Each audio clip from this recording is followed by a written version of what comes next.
Alhamdulillah wa afdalus salatu wa atammu taslim ala sadiqil wa'dil amin nabiyina Muhammad wa ala alihi wa ashabihi wa man da'a bi da'watihi ila yaumiddin. Allahumma la ilma lana illa ma 'allamtana innaka antal alimul hakim. Allahumma 'allimna ma yanfa'una wanfa'na bima 'allamtana wa dhakkirna ma nasina wa tub 'alaina wa liwalidina wa lisairil muslimina fi kulli makan. Thumma amma ba'd. Assalamualaikum warahmatullahi wabarakatuh.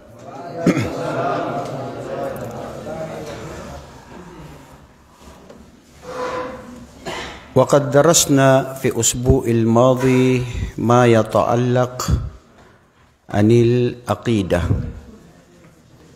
Tama? Napag-usapan natin, natalakay natin nung isang nakarang linggo ang patungkol sa aqidah. Naam.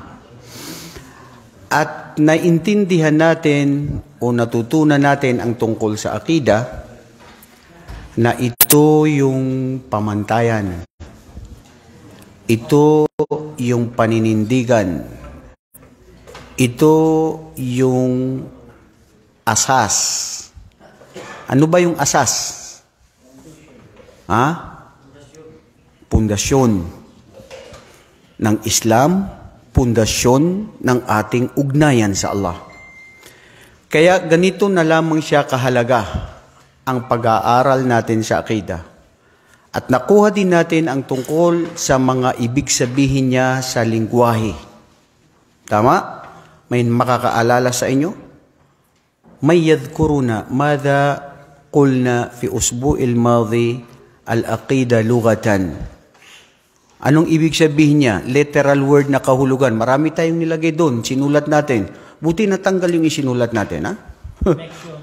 Ha? Ano yun? Arabt. Connection. Di ba? Kasi pag wala kang connection, tatawag ako sa'yo. Out of coverage area. Makukontak kita? Hindi. Kasi wala kang connection. Di ba? Ang lahat ng gagawin, pag wala kang connection, hindi mo siya, hindi ka makakarating. Hindi mo kukuha ang layunin mo. So, ganun siya kahalaga. Sinabi rin natin, bukod sa connection, meron pa. Sinabi rin mo, Ustad, yung al-aqd. Tama. O, di ba? Yung kasunduan na pinatunay mo ngayon ang tungkol doon sa kasunduan mo sa iyong Panginoon na hindi ka magtatambal sa Kanya. Wa nuthbitu ma athbatallahu binafsihi fil Quran. Pinapaniwalaan natin na walang pagdududa, na walang pagbabago, walang pagdadagdag o pagbabawas, o walang paghahambing sa mga katangian at pangalan ng Allah. Nakuha natin yun. Tama?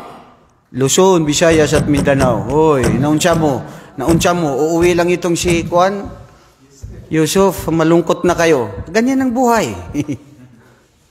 Naltaqi al-yawm wa ghadan sanatafarraq wa hadhihi al-haya fi ad-dunya. We meet together yesterday, and today, tomorrow, we will leave one another. And this is life. And this is the nature of life, actually. Kung maghihiwalay nga si kaluluha at si katawan, na nung sila ay nandoon pa sa sinapupunan ng tiyan ay hindi naghihiwalay, maghihiwalay sila. Tayo pa kaya? Mawala ang lahat. Wag lang mawala ang Islam sa aking puso. Mawala ang anumang mawawala dahil tuluyan yan talaga ay mawawala. Pero wag lang mawala ang aking koneksyon sa aking tagapaglikha at ang pananampalataya ko sa Kanya. Wallahi, yan ang tunay na yaman na walang iwanan. Dito lahat ng nakasalamuha mo, nakilala mo, natagpuan mo, nakuha mo, nabili mo, hihiwalayan mo sila. Kung ayaw mo silang hiwalayan, hihiwalayan ka nila. Tanggapin mo hindi, Brother Omar. Ilang mga tao na nagmamahalan at sasabihin nila na maghiwalay man ng lupa at lupa at wallahi naghihiwalay din sila. Therefore, Ustad, you are telling us that there is no forever. Yes. Walang yun forever. Dito sa mundo, fana, panandalian, dumaan lang tayo dito sa mundong ito. Pero may forever sa araw ng paghukom. Allahu Akbar. At yun ang buhay na walang hanggan.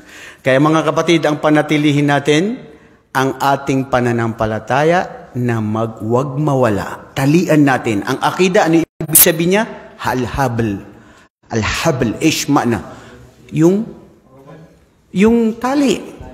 When al-habl, tatalian mo, hindi mo siya bibitiwan.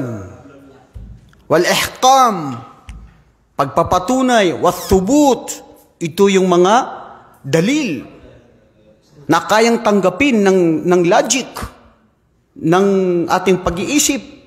At tayo na mga Muslim, sami'na wa ata'na. Narinig namin, sinunod namin. Hindi kami katulad ng mga Hudyo, mga Kristiyano at mga iba pang mga naniniwala na nagsitanungan at pinairal ang iba sa mga ahlul kalam wa ahlul jalal o ahlul jadal ang mga kanilang pag-iisip sa kanilang mga pinauna nila ang isipan kaysa sa nas minal Quran. Mga kapatid, a Muslim is the one who total submits and surrender to the oneness of Allah. You are already surrendered. That is why you are talking about Aqidah, because this is what make our faith stronger to Allah subhanahu wa ta'ala. Unlike other faiths na mayroong bakit sila nangaligaw? Dahil pinausbong nila ang kanilang talino.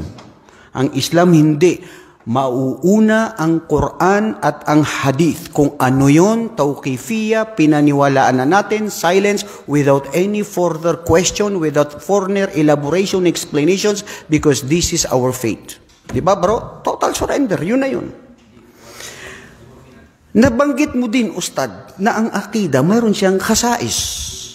Mga kapatid, bago tayo pumunta dito sa Aqida Ahlu was Sunnah wal Jamaah, ya Allah ipabilang kami doon.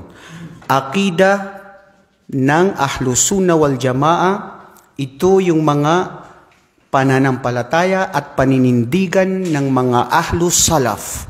Salafi, Ahlu Salaf na sila yung mga nauna na hindi bumitiw, hindi nagdagdag, hindi nag-question, ngunit sila ay sumuko sa kanilang matinding, malalim na pananaliksik at pag-aaral sa Islam ayon sa katuruan na ipinag-iwan sa kanila ni Propeta Muhammad at ang mga sahaba at ang mga tabi'i wa tabi'un.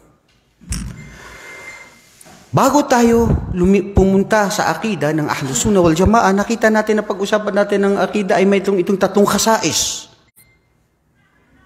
Ano ba itong khasais niya? Yung pagkakilala sa kanya, yung pagkatotoo niya, yung mga katangian niya. Una, sinabi natin na al-aqidatu al-ghaibiyya, wal-aqidatu ash-shamila aw shumuliyya, wal-aqidatu at-tawqifiyya. Isulat niyan o i-memorize kung sino sa inyo ang nagsusulat na may memorize.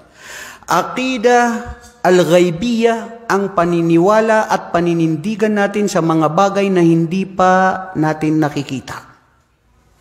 Hindi natin nakita ang paraiso at ang impyerno, hindi natin naranasan ang kaparusahan sa barzak, lakin hunaka fi hayatun barzakiyya, doon sa pagkamamatay ang tao, mayroong pamumuhay muli sa libingan. Akida ito, paninindigan at pananampalataya natin. Al-aqida fil mizan, was-sirat al-mustaqim, yung timbangan natin sa araw ng paghukom, ang paglilitis sa araw ng paghukom, ang sirat al-mustaqim na kung saan ang bawat isa ay dadaan dito. Akida ito. Pananampalataya, yun ang gaybiya, mga hindi nakita. Hindi natin nakita ang Allah, hindi natin nakita ang kanyang mga anghel, pero pinanindigan at pinaniwalaan at koneksyon ng ating puso na tunay na paninindigan na kailanman ay walang pagdududa, walang pag-aalinlangan, at hindi na natin inaalam o kinu-question papaano dahil maraming nagsilalabasan o kung bakit nangaligaw, dahil bakit at papaano. In Islam, mafi papaano. Bakit? Kayfiya, la abadan. Total surrender. Close. Ngayon, sinabi din natin ng akidat asyamila o syumuliya na akida na pananampalataya na binubuo na talatati aksam. Nandirito ang akida na paninindigan na paniniwala na binubuo na talatati aksam, at nandito ang ibada. Allahu Akbar. Ibada, itong dahilan kung bakit tayo nilikha dito sa mundo. At ito ay tawqifiyya din, nakasama sa tawqifiyya na ito ay pinandigan natin at pinaniwala na natin anong pinag-utos ng Allah. At kasama sa ibada ay ang fi'liyah, al-aqidatul fi'liyah wal aqidatu al-qawliyah. Ang qawliya, yung sinasabi ng mga ibada katulad ng dhikr, wa tilawatil Quran, wa kalamut tayyib, salita na bubuti, salita na payo, ang dhikr sa Allah, pagbabasa ng Quran, at pagme-memorize ng Quran, at sunan ni Propeta Muhammad sallallahu alaihi wasallam. Aqidatul fi'liya, ang akida na paninindigan, na paniniwala sa katulad ng fi'liya, ang pagdarasal ng 5 beses isang araw. Hindi ba? Ang pag-hajj na tayo ay nagtatawaf. Nagtatawaf tayo, nagsasai tayo. Ito yung mga fi'liya ng mga gawain. Ang pagbibigay ng zaka, ang sadaka, nakikita. Yan, ipinapakita yan.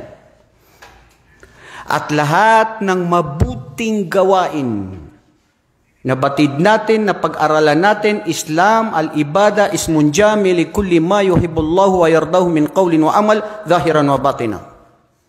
Lahat ng anumang mabuting gawain na ito ay mabuti, na ang kondisyon na naging mabuti siya ay kinalugdan ng Allah.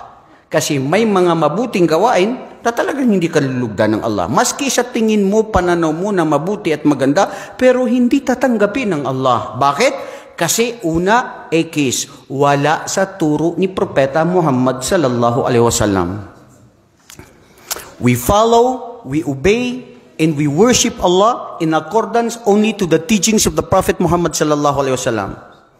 Other than that, I should have to keep silence and I should have to not to perform. Bakit ko gagawin? Hindi ginawa ni Propeta. Ang gagawin ko, yung ginawa ni Propeta. Kung hindi ko makayanan, sabi ng Allah sa Quran, la yukallifullahu nafsan illa us'aha. Hindi ipinag-uutos ng Allah o hindi pinipilit ang isang mukallif, ang isang gumagawa ng pagsamba kung ito ay hindi niya kaya. So ito ang Islam, napakadali. At nakita natin na pag-usapan din natin ang pangatlong niyang uri ay ang aqidatu at tawqifiyah. Anong aqidatu at tawqifiyah, mga kapatid? Alam niyo yung tawqifiyah? Pamana? Tawqifiyah. Hindi tawfik. Iba yung tawfik. Iba yung tawfik na mauno-unuhal mo, marayaw-marayaw. Hindi yun. Iba yung tawfik doon sa tawfiqiyah. Ang tawfik, magbibigay sa iyo ang Allah ng tawfik na gagabayan kanya sa mabuting gawain. Maski imposible, pero pag nagbigay ang Allah ng tawfik, pwedeng mangyari ang imposible. Tawqifiyah. Ha? Paniniwala? Kung anong sinasabi ng Allah, walang pagtatanong. Very good. Maski hindi nakita, wala nang pagtatanong, wala nang paghuhusga, wala na, silence na tayo doon. Brother Salman, Ibrahim, si Ibrahim, sino pangalan? Salman, you're Salman, right? Yeah. Abdullah, Abdullah. Tawqifiyah, what do you mean by tawqifiyah in English? Submit and accept without any hesitation, no refusal, silence. You agreed, you are in favor. Di ba? Pabor ka eh. Kasi yun ang inutos ng Allah. So, ma'amthal, ano ang katulad niya ng mga tawqifiyah? Tawqifiyah, ang pag-uutos ng pagdarasal ng 5 beses isang araw. 5 beses lang. Tawqifiyah. Bakit tawqifiyah? Kasi hindi pwedeng maging 6. Hindi pwedeng maging 4. At lalong hindi pwedeng maging 3 katulad ng ginagawa ng mga Shia. Tawqifiyah. Bakit? Sinabi ni propeta, sumunod kami. Yun na, wala na problema. Wala na tayong pag-uusapan. Bay, unsya kang sultig-sulti diha. Wala na. Hurot na ang istorya. Wala na. Tawqifiyah na eh. Sinabi yun ng Allah. Sinabi ng Quran. Silence. You accept. You are in favor. No hesitation. No complaint. Katulad niya, ano rin? Al-awqat. Ang pagdarasal ng mga oras. Bakit hindi tayo pwede mag-fajr ng alas 7? Timing yung alas 7. Kasi ang alas 7, magpapasok ako 7:30, 8 o'clock, 7 o'clock. Oh, ang ganda-gandang tulog ko na luwag. Mag-pray ako ng 7 o'clock. Pwede ba yun? Hindi. Mismo ang nagtalaga ang Allah subhanahu wa ta'ala kung paano ka magdasal at anong oras. Inna salata kanat lil mu'minina kitaban mawquta. Katotohanan, the prayers are in prescribed time in its proper time. Tawqifiyah, pinaniwalaan natin yun. Pinaniwalaan natin ang mga anghel ng Allah. Bakit? Kasi nabanggit ng hadith ng propeta sallallahu alaihi wasallam, ang bawat isang pakpak ng isang anghel, mayroon itong 600 na pakpak. 600 wings. Isa lang. 600 wings. Kadako naman na siya. Uy, lagi. Without any refuse. Bakit ko liligaw ang sarili ko? Bakit ko mabuang giyapon ko kung yan ang pag-utusan ko? Kung yan ang anuin ko? Sa dami ng pwede mong itanong, paano ka maging Muslim na mabuti? Paano mo matitigilan ang pagiging marites mo? Paano ka magiging matulungin sa kapwa? Magdarasal sa tamang oras? Ang itinatanong mo yung mga bagay na hindi tinanong ng mga sahaba? Natawqifiyah na yun? Di ba? So lahat yan, subhanallah, ito ang Islam. Ang mauuna ay ang nas. Ibig sabihin yung kung anong nakasulat sa kitab. Idha kana hadha kitabun, jaa ayatun minal Quran, khalas, intala amr. Wa hadithu Rasulullah sallallahu alaihi wasallam, khalas, intala amr. Lakin fi shay, hindi lahat ng salita ng propeta ayon sa mga paninira ng mga iba ay tama. Dahil dito tayo nagkaroon ng pagkakaiba-iba ng classification ng tauhid. Classification ng hadith. Hadithun sahih, mayroon pang sinasabing hadithun mawdu, hadithun kadhib, hadithun mutawatir, hadithul kadhab, kullu niyakhtalif. Kaya doon kukunin natin kung ano yung tama. Huwag mo kunin yung hadithun daif, lalong-lalo na kung ang daif na ito ay may kaugnayan sa pananampalataya na akida ng Islam. Nagkakaintindihan ba? Luzon, Visayas at Mindanao, bay, ayaw ka malungkot, bay, naunsya imong kinabuhi, malungkot ka kung ikaw ay wala ka ng ugnayan sa Allah. Wallahi, subhanallah, what is life on this earth if you have no connectivity to the one who created you? Yan ang totoo, Brother Khaled, di ba? Brother Khaled, minsan naranasan mo, pag nahuhulog ka na, nawawalan ka na ng pag-asa, ganyan, pero subhanallah, nandyan ang Allah sa'yo. At yan ang koneksyon natin sa Kanya. At ang mga propeta, si Propeta Muhammad, hindi mayaman sa pamilya, hindi siya mayaman sa pera, mayaman siya sa pananampalataya sa Allah subhanahu wa ta'ala. Ngayon, kukunin natin ang mga iba sa mga ahamiyatul aqidah. The importance at kalagahan ng akida. Sinabi dito na subhanallah, ang Allah subhanahu wa ta'ala ay nilikha tayo dito sa mundo para sambahin siya. At lahat ng mabuting gawain ay pagsamba, lalong-lalo na kung ito ay naaayon sa turo ni Propeta Muhammad at sang-ayon sa kanyang itinuro at binitiwan at hindi nagtatapos doon, Ustad. Bisag connection doon sa gikuha ni Propeta Muhammad di ay, pero basta ang puso ni mo dili ikhlas na, dila na siya mao. Tinuod? Hindi ba? Hindi pwede. Paul, unsay tinuod? Tinuod na gagawin mo ang isang bagay na ginawa ni Propeta Muhammad sallallahu alaihi wasallam, pero may isa ring kondisyon na ang kondisyon nito ay kailangan ikhlas. So hindi mag-iiwalay ang dalawa. Ang ikhlas wal mutaba li Rasulillahi sallallahu alaihi wasallam. Akida natin sa kapakahalagaan nito mga kapatid, ang Allah subhanahu wa ta'ala ay nagbanggit din sa Quran, sa Suratul Anbiya, verse 25. Sabi niya, A'udhu billahi minasyaitanir rajim, wa ma arsalnaka min qablika mir rasulin illa nuhi ilayhi annahu la ilaha illa ana fa'budun.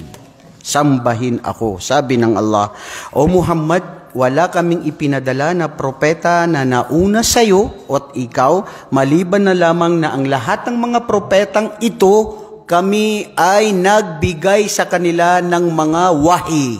Ta'rifun al-wahi? Ma'an al-wahi? Revelation.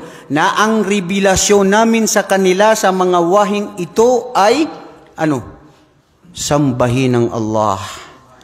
At sabihin ng mga tao na walang Diyos maliban sa Allah. Fa'budun, gumawa ng mabuti, sambahin ng Allah ang nag-iisa, walang katambal, walang kaparehas, walang katulad. Nag-iisa. Sa lahat ng kanyang mga pangalan, sa lahat ng kanyang mga katangian, at ang lahat ng patungkol sa Diyos. Lahat ng propeta, yes. Pero bakit nagkakaiba ang Sharia ng mga ibang mga propeta sa kapanahunan natin?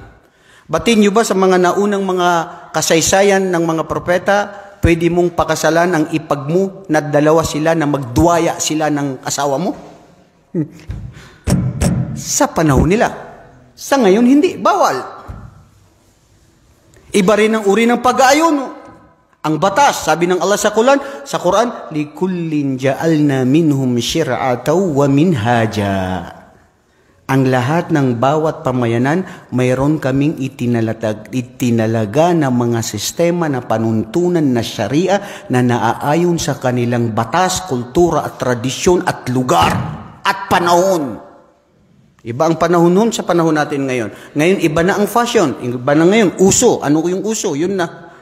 So, doon nagkakaiba-iba ng Sharia. Pero pagdating sa akida, pagdating sa pananampalataya, sa pagkaisa ng Diyos, iisa lang. Uniform, walang pagbabago, walang paghahalintulad. Karon ustad, nga naman nagbago? Na ano yung mga iba-ibang mga pananaw ng mga akida? Sino makakasagot doon? Why nowadays that we have so different akida, different points of view or different doctrines that rose up? Bakit nagkaroon ng pagkakaiba? Mga kapatid, alamin ninyo, sa una ni Adan, alayhi salatu wasalam, at kay Noah, lahat yan akida na tauhid. Pagkatapos ni Noah, sa panahon ni Noah, nung nawala na si Noah, may mga tao na mga pumalit na sila ay rijalun salih, mga kalalakihan na mga mabubuti, matakutin sa Allah. Nabanggit natin sila, di ba? Sila si Su'a at si Yaghutha wa Ya'uqa wa Nasra. Yang mga yan mabubuti, naging sila ay sinamba ng mga tao. Dahil sa kanilang mga kabutihan at dahil gumawa ng mga statwa, nung una hindi sinamba. Nung napatapos na yung generasyon na sumamba sa kanila, ay yung hindi sumamba sa kanila, dumating na naman si Satanas. Nagbulong si Satanas sa kanila, hindi nyo ba alam, ang mga ninuno nyo, ito ay sinasamba nila, yung mga yan. So doon nagsimula. Ngayon, itong pagkalipat at pagdaan ng siglo na lumipas ang panahon, nagsidatingan ang mga iba't ibang uri ng pananaw ng mga akida na pananampalataya. Kailan ito mga kapatid at bakit ito nangyari? Nagsilabasan of course, una dito ang mga Khawarij. Kasi sa time ni Propeta sallallahu alaihi wasallam, nung namatay siya, pumalit ang mga sahaba, ang Khulafa Rashidin. At dito na nagkaroon ng fitan doon sa kapanahunan ni Uthman ibn Affan, na kung saan siya ay napaslang. Nung napaslang si Uthman ibn Affan at pinsan siya ni Muawiyah, at dahil siya ay napaslang at pinatay ng mga Khawarij, nung napatay siya ng mga Khawarij, pagkatapos doon sumalpot na rin si Abdullah ibn Sabah, na siya yung pinakapinuno na una ng mga Shia, na ang kanyang pagpasok sa Islam ay para ang layunin niya ay magkawatak-watak ang mga kamusliman. Hanggang doon, mula doon, nagbago, dito na dumating ang mga al-Khawarij, al-Mu'tazila, al-Ma'turidiyya, al-Jahmiyya, al-Asha'ira, ang lahat ng mga iba't ibang, ang Kulabiyya, al-Qadariyya, lahat nagsilputan. So wag kayong magtaka. Kasi ito ay propesiya na ni Propeta sallallahu alaihi wasallam na sinabi niya sa taftariku hadhihi al-umma ala 73 firqa kulluhum finnar illa wahida. Faqila wa sa'al ya Rasulullah man hum wahida? Qala al-jama'a. Faqila fi hadithin ukhra qal hum man ana alayya wa ashabi. Sila yung jama'a na nagkakaisa, na hindi bumitsyo, hindi nagpabago, iniwanan ko, pinaniwalaan nila, hindi nagdagdag, at hindi sila gumawa ng mga bid'a na pabago sa reliyon. Kung ano ako ngayon, ginawa ko, at yun din ang sinunod ng mga sumunod sa akin. Falidhalika yaqulu sallallahu alaihi wasallam, alaykum bisunnati wa sunnati khulafa'ir rasyidin. Sinabi ni Propeta sallallahu alaihi wasallam, panghawakan ninyo ang aking sunna at ang sunna ng aking mga khulafa ar-rasyidin. Panghawakan ito, tali na kumbaga ginamit dito ng Propeta sallallahu alaihi wasallam may ang dila na talagang wag ka bumitsyo. Kasi alam ni Propeta sallallahu alaihi wasallam na sa darating na panahon magsisilabasan na ang mga ganitong uri ng mga iba-ibang pananampalataya at kuro-kuro. Ngayon, nangyari na nga sa time ni Propeta sallallahu alaihi wasallam. Isang sahaba na kasama niya mismo na ininsulto si Propeta Muhammad harap-harapan ng mga sahaba. At tinanong niya kay Propeta Muhammad, sabi niya, ikaw Propeta, maging makatotohanan ka. Ibigay mo ang karapatan ng mga mahirap na katulad namin. Iba ang pagbibigay-bigay mo. Nakita ni Umar ibn al-Khattab at gusto niyang paslangin. Iyon ang personalidad niya, Umar ibn al-Khattab. Matapang, mainitin ng ulo. Hindi makatigil. Sabi ni Propeta Muhammad, wag Abu Umar. Hindi yan ang layon ng Islam. Ang insultuhin ka, tapos gaganti ka at papatayin ka ng tao. At papatayin mo siya. Sabi ni Propeta sallallahu alaihi wasallam, yung tao na yan, sabi niya dun sa tao, nagalit dun si Propeta Muhammad sallallahu alaihi wasallam. Sinabi niya, kung hindi ako makatotohanan, kung ako ay mali sa aking pamamaraan at sistema at turo sa inyo at pagkakaisa at paghahati-hati, sino pa sa buong mundo? Sino pa sa sanlibutan? Sino pa sa inyo ang totoong magiging totoo? Nagalit si Propeta sallallahu alaihi wasallam. Ngayon, sinabi ni Propeta sallallahu alaihi wasallam, pag-iingatan nyo yan. Dahil may darating sa mga huling panahon na katulad ng taong yan na mismo sa kanila manggagaling na napakaganda ng mga boses, napakaganda ng mga turo sa pamamaraan at karamihan sa kanilang mga kabataan na kung saan sila ay magiging fitan na malaking pagsubok sa umma. Pagkakahiwa-hiwalay, magkakawatak-watak. So ngayon, nandito na. At nakikita na natin ngayon kung bakit nagkaroon ng mga iba't ibang mga sekta. Sinabi ito ng Propeta sallallahu alaihi wasallam, pero hindi tayo maliligaw, hindi kayo maliligaw, basta panghawakan nyo lang ang tunay na akida na turo ni Propeta sallallahu alaihi wasallam. Nabanggit din natin, nakita at nasabi din natin na ang tauhid na ito yung pagkaisa ng Allah na walang pagdududa at pagsamba sa tunay na nag-iisang Diyos, ay ito ang turo ng lahat ng mga propeta.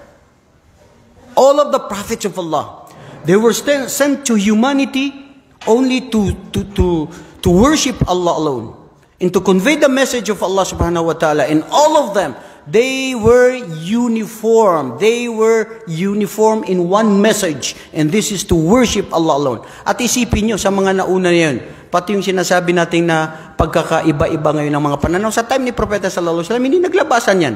Naglabasan lang ito nung ito ay tapos na. At nung ito na ay dumating. Ngayon, ano naman ang fadl? Al-fadlul al-aqida. Yung kahalagaan. Kahalagaan o kabutihan. Yung unang kahalagaan. Di ba? Importansya. Ngayon pupunta natin ay ang kabutihan o binipisyo ng ating paniniwala sa tauhid na akida na tama. Ulitin ko, tama na pananampalataya.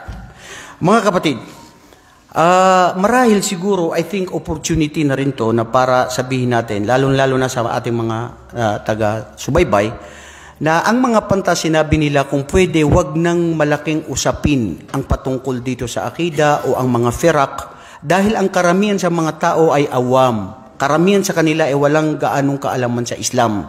Fitra man, nasa fitra natin na natural na pagkalikha sa atin na tayo ay naniniwala sa Diyos na nag-iisa. Sapat na yun. Nasaan ang Allah, naniniwala na tayo na nandoon siya sa langit. Fauqa arshi. Ngayon, dumating itong mga ahlul jadal, mga filosofo, at ang mga ahlong mga iba-ibang mga uri ng mga akida, pinasukan nila. Samantala, dati wala yan. Kaya ang mga ahlu sunna wal jamaa, gumawa sila ng paraan para labanan ang mga ito. Kasi kung mapapairal yan at tatahimik tayo at ahayaan na lang yan, huusbong na maraming maliligaw. So dapat lang, idepensa. Dapat lang sabihin. Dapat mangibabaw ang tama. Dapat mangibabaw ang katotohanan. Pawang katotohanan lamang sa Quran at sa Sunnah. At dito sila sumulat at dito sila gumawa ng mga uri ng mga kasulatan patungkol sa tauhid at akida. Para hindi maligaw ang mga tao. Ngayon, nasa tao na ngayon. Saan sila pipili? Doon sa pinag-iwanan ni Propeta sallallahu alaihi wasallam? O doon sa mga pabago na kung ano ang mga isinulat at ano ang kanilang mga ini-introduce. Dahil daw tayo ngayon ay open. Mga kapatid, hindi. Wallahi, wag lang tayo humiwalay at bumitsyo sa Quran at saka sa Sunnah. Sapat na nasabihin mo, Muslim ako. Maski hindi mo sinabi Salafi, Asy'ariyah, Jahmiyah, naniniwala ako sa Allah ang nag-iisa. Nandoon siya sa langit. Naniniwala ako ng Allah subhanahu wa ta'ala na banggit niya sa Quran na mayroon siyang 2 kamay. Khalas, intaha. Pero ang problema sa mga taong ito na nagsisilabasan, inusisa at hinusga at inalam at pinag-aralan at tinanong, papaano ang kamay ng Allah?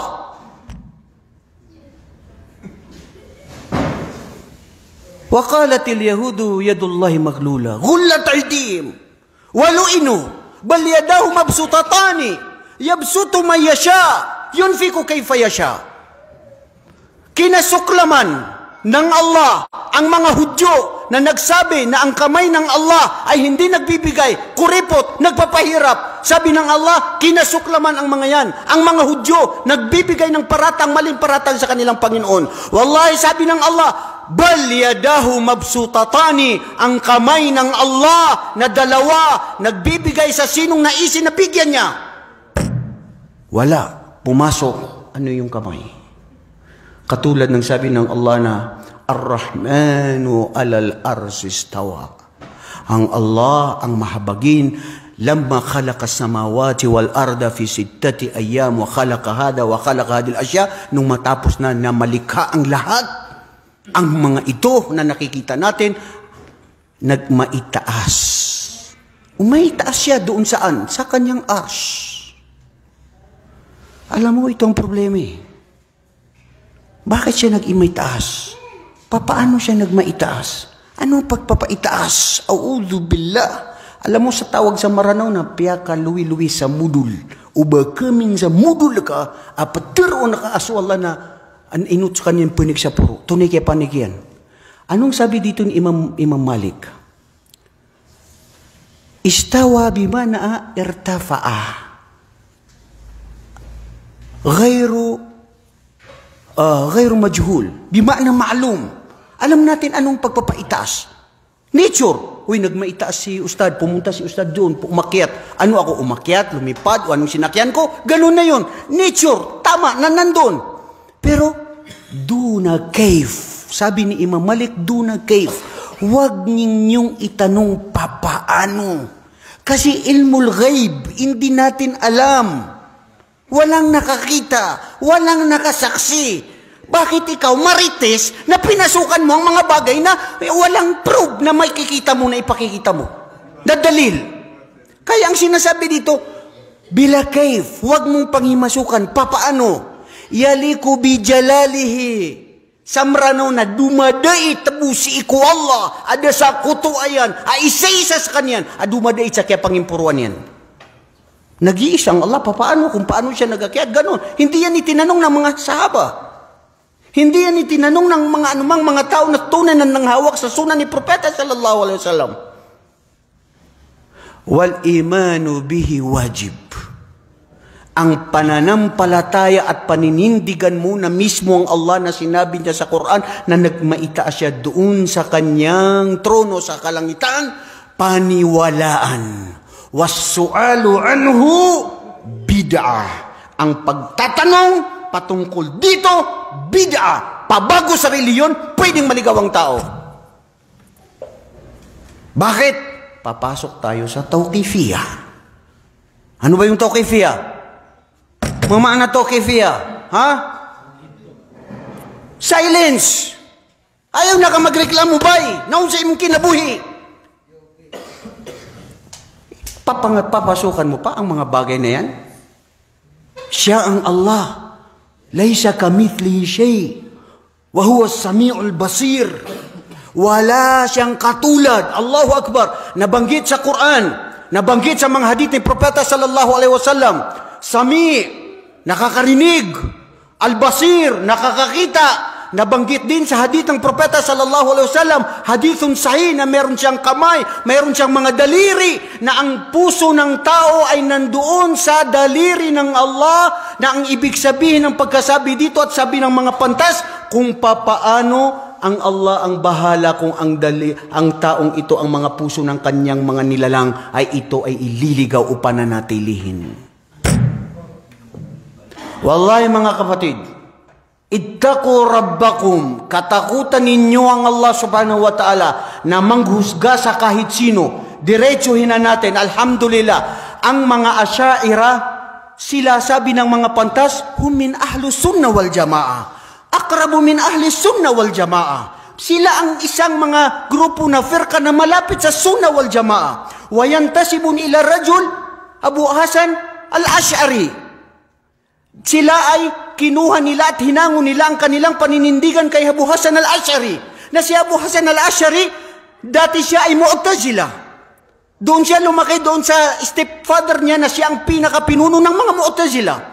Naniwala din siya sa Ma'turidiyah. Pero nung naging ganap na sapat na naging ulama na kibar, nakita niya ang kitab ni Ahmad ibn Hanbal, binasa niya ito, pinag-aralan na niya ito, tanazzala, at siya ay bumidyo sa mga paniniwala ng mga Mu'tazila at ang mga Ma'turidiyah, at nakiisa siya dito sa akida ng Ahlus Sunnah wal Jamaah, Ahlus Salaf, na kung saan si Imam Ahmad bin Hanbal. Pero ngayon ang mga Asy'ariyya hindi nila pinapaniwalaan. Actually, ang mga iba ngayon sa mga Asy'ariyya, hindi natin lalahatin dahil hindi natin nakuha. Sinasabi mo Asy'ariyya siya, itanong mo sa kanya anong Asy'ariyya, wala siyang alam sa Asy'ariyya. At ang mga pinakadelikado rito, ang mga iba sa mga ahlul kubur, na pinapaniwalaan nila na sila ay humihiling sa mga ahlul kubur na matay na. Ako, nasaksihan ko mismo. Nakarating ako ng Egypt 2 beses. Sa masjid doon, sa masjid ni Hussein. Masjid mismo, sa loob ng masjid, na ilibing si Hussein o si Hasan ang nandoon. Subhanallah, nagsisigawan sila, nagiiyakan sila, humiling sila doon. Muslim, nagdarasal ng 5 beses isang araw. Pero ang Ahlus Sunnah wal Jamaah, kailanman la nukaffir ahadan. Hindi kailanman natin pangahawakan na tayo ay humusga at magkafir sa mga tao. Sino ka, sino ako? Para sabihin na siya isang kafir, hindi mo alam, mamayang gabi, iiyak yan siya Allah, at siya ay mamamatay at siya ay napatawad ng Allah subhanahu wa ta'ala. Dahil doon tayo pagbabasihan na ang ating mga puso at pananampalataya ay depende sa panghahawakan ng Allah subhanahu wa ta'ala kung sino ang kanyang pananatiling sarili ito. Huwag na tayong lumayo. Ilan ang mga balik Islam noon, ngayon ay hindi na sila balik Islam. Binaliktad na ng Allah ang kanilang mga puso. Lidhalika qala Rasulullah sallallahu alaihi wasallam, ya muqalibal qulub, thabbit qulubana ala dinik wa ala ta'atik. O aming Panginoon, tagapaglikha ang Allah, na ikaw ang pangahawakan mo ang lahat. Nasa sayo ang lahat ng lakas, lahat ng kapangyarihan na sayo, panatilihin ang aking pananampalataya at paggawa ng kabutihan na ito'y tuloy-tuloy hanggang dumating ang aking kamatayan para sayo. Mga kapatid, sa Quran, may mga kwento sa Quran, katulad ni Balaam bin Baura, isang maalam sa kapanahunan ng mga Hudyo, na ang kanyang panalangin ay didiretso para sa Allah at tinatanggap ng Allah. Lumalapit ang mga tao sa kanya, isang maalam at matakutin sa Allah. Wallahi, namatay siya ng kafir. Dahil sa babae, dahil sa pera. Dahil ang pangahawakan ng Allah, sabi ng hadith ng propeta sallallahu alaihi wasallam, innamal a'malu bi khawatimiha. Katotohanan, ang pagbabasihan, ang paglilitis, ang huhusgahan ay ano ang panghuli ng tao. Mga kapatid, lahat tayo Muslim ngayon. Alam nyo ba kung mamamatay tayo, makakapagsabi tayo ng la ilaha illallah? Alam nyo ba na kung kayo ay mamamatay tayo pa rin ay Muslim at naniniwala sa tunay na nag-isang Diyos? Hindi! Tayo nananalig at laging humihiling sa Allah na panatilihin tayo sa pananampalatayang ito. Dahil hindi natin panghahawakan ng buhay ko. Hindi mo panghahawakan ng buhay mo at ang iyong pananampalataya. Pwede sa isang saglit yan ay mawala at magbago. Si Barsisa, kapanahunan din ng mga Hudyo, na kung saan siya ay pinagkatiwalaan ng babae. Dahil lang sa babae, namatay na siya ay kafir. Dati mananampalataya. So ngayon, ang mga kapatiran natin ngayon, ng mga Asyaira, Maaturidiya, mga iba-ibang mga grupo na yan, mga kapatid, hindi kinakailangan na makipagdebate, husgahin, at sabihin na ganito kayo. Ito ngayon ang napakalaking fitna na ito ay propesya na dumating na ngayon na nakikita na natin. Dahil sa pamamagitan nito, nagkakaiba-iba, nagkakawatak-watak. After all, at the end of the day, who will judge me? Tell me then, is Prophet Muhammad will judge me? No, he will also be judged. He will be also reckoned over deeds. Me, I, you, all of us, we will be reckoned. We will face Allah subhanahu wa ta'ala. Huwa alladhi yahkumu bainakum fima kuntum fihi takhtalifuna fi hadhihi al-ard. He is the one who will judge each and every one of you. In the day of judgment, that no one can save you except the one whom Allah will bestow His mercy and His grace and His guidance. Wala.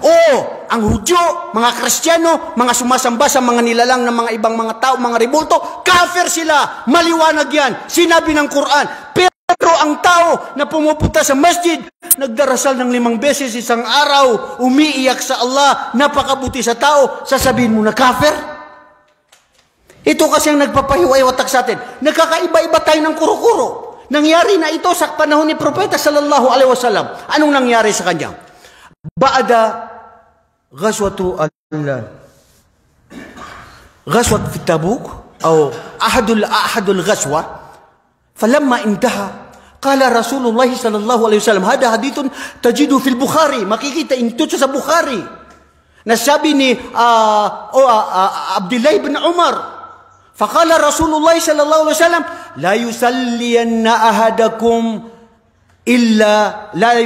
أحدكم الأسرى إلا في بني قريظة. Ho mga sahaba, lilipat tayo, alis tayo doon. Walang magdadasal sa inyo, sabi ni Propeta Muhammad, ng waktong asar. Pinalipat ko kayo, umalis na kayo, pumunta na kayo doon, maliban na lamang na dumating kayo sa lugar ni Quraidah. Isang village sa mga grupo o tribo ng Quraidah. Dumating na ang asar. Yung iba, mga sahaba ha? Sahaba, nagsaksihan nila, nakita nila si Propeta sallallahu alaihi wasallam.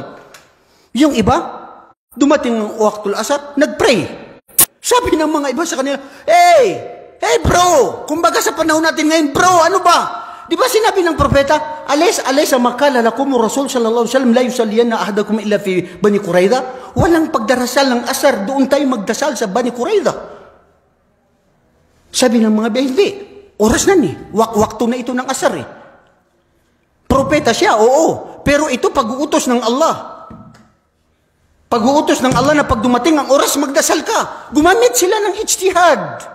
Subhanallah, mga sahaba, gumamit ng ijtihad. Lamma sallal asar, yung iba pinaniwalaan si Propeta sallallahu alaihi wasallam. Sinunod nila. They follow the command of the Prophet sallallahu alaihi wasallam. Why the other group? They pray there. Yusaluna fi tariq. Nagdasal sila sa daan.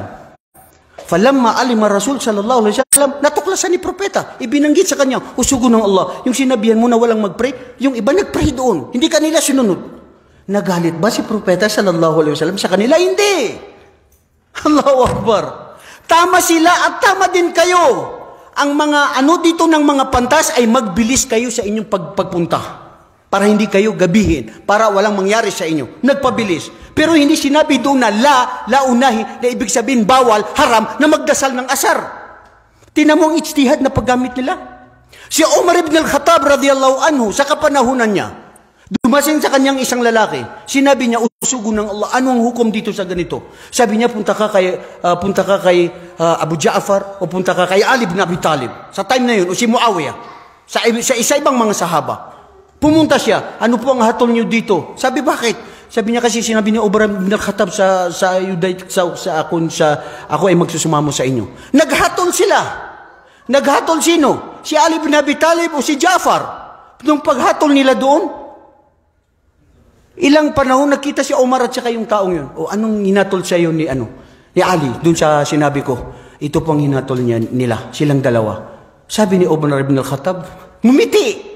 Sabi niya, wallahi, kung yan ang hinatol niya sa'yo at ikaw, ako, sa oras na yun na ako nagumatol sa'yo, iba ang hatol ko sa kanila. Allahu Akbar. Umar ibn al-Khattab, hakim, adil, walang propeta sa buhay ni Propeta Muhammad at sinabi niya kung meron lang maging propeta, si Umar ibn al-Khattab dahil sa dunong at talinong at tapang niya. Pero hindi siya propeta. Pero anong sinabi niya? Kung ako ang napapili, hindi ko kukunin yung sa kanila. Mga kapatid, what is the key? Iba-iba tayo ng kuro-kuro. Iba-iba tayo ng pananaw. Pero wag tayo humusga at wag tayo magbigay ng paratang sa ating kapwa na ito ay maaari siyang magbago. Maaari siya ay mawalay sa Panghawakan natin. Maaari iba-iba tayo, magkaisa tayo sa pananampalataya, sa tauhid, sa turo ni Propeta sallallahu alaihi wasallam. Sa mga tao, kayo ng mga nunood o kayo ng mga Muslim, seek knowledge. Lahat tayo mag-aral. Saliksikin ang tama. Kasi hindi mo pwede maano ang tao sa kung anong pinapaniwalaan at anong pinanindigan niya. Di ba? Hindi mo siya doon mawalay. Kung anong pinanindigan, kung ano siya, ganun yun. So ang sa atin mga kapatid, napakalaking aral. Ang Ahlus Sunnah wal Jamaa, tamo, yun ang kukunin natin hanggang ngayon, hindi pa na natin nakukuha. Wala akong nabasa. Hindi natin na-explain dahil sa kaiklian ng oras natin. Pero bilang panghuli, Ahlus Sunnah wal Jamaa nuthbitu bima athbata Allahu binafsihi wa bima wasafahu bihi Rasul sallallahu alaihi wasallam. Pinapaniwalaan, pinaninindigan natin na ang mga sifat, asma ng Allah ay hakiki, totoo. Nabanggit ng Allah na may mga daliri siya sa hadith at mayroon din siyang kamay sa Quran, dalawa. Pinaniwalaan ko. Huwag mo sabihin na ikaw ay mujazim, ikaw ay kafir. Dahil sinabi mo na Allah may kamay siya, katulad ba ng kamay mo? Astaghfirullah, nasaan ang utak? Ang kamay mo ba ngayon na isang tao ay katulad ng kamay ng aso? Sige nga, ang kamay ba ng elepante at kamay ng isang uod magkaparehas? Kung magkakaiba-iba yan, ang Allah pa kaya? Kaya't sabi ng Allah, Laysa kamithlihi shay' wa huwa as-sami'ul basir. Huwag niyong ihambing, walang katulad ang inyong tagapaglikha sa kung ano ang meron siya na paninindigan na sinabi niya sa Quran. Pinaniwalaan natin, hakiki. Pero yung pagtatanong, papaano, ganyan, no. I will keep silent. Di ako nakipambarak, maluwi sa mudulakan. Madusya ako, maulog ako sa neraka jahanam. Kung mga say ada ko mailay, adi ko di panaro na lagi dia. Okay, na mga dalil sa Quran na sa hadith. Peter wallah, upang man Peter ka dalima wallah. Ada lima wallah na kanabali maulang wan taman na manusia. Kanabalang wan taman ulang wan na ini inad niyan. Mas ke kafir sutaw. Peter unya na sa Quran, aswala na Peter inad na lima niyan, Peter unya na dalima niyan. Ugay na sulima wallah na kanabalima o mga manusia. Hindi katulad ng kamay ng mga anghel, katulad ng kamay ng mga tao, hayop o bagay, wala, silent. Ano? Hindi ko pangihimasukan. Anong gagawin ko? Bilang isang Muslim, susunod sa Allah, sa pagsamba sa Kanya, paniniwala sa Kanya, paggawa ng kabutihan, makitungo sa mga tao ng mabuti, sa aking mga asawa, sa aking mga magulang, sa aking mga anak. Isa lang ang asawa ko, nabanggit ko sa aking mga asawa. Isa lang ang asawa ko. Sa lahat ng mga tao, Lahat yan, sasabihin. Anong problema? Di ba? Bro, yun ang uhusgahan tayo sa araw ng paghukom. Ang masaklap, nasabi mo sa isang tao na ganito siya, sumama ang loob niya, hanggang namatay siya, namatay ka, hindi kayo nagkapagtawaran. Yan ang matindi sa araw ng paghukom. O di kaya, nilibak mo. Subhanakallahumma wa bihamdika astaghfiruka wa atubu ilaik. Assalamualaikum warahmatullahi wabarakatuh.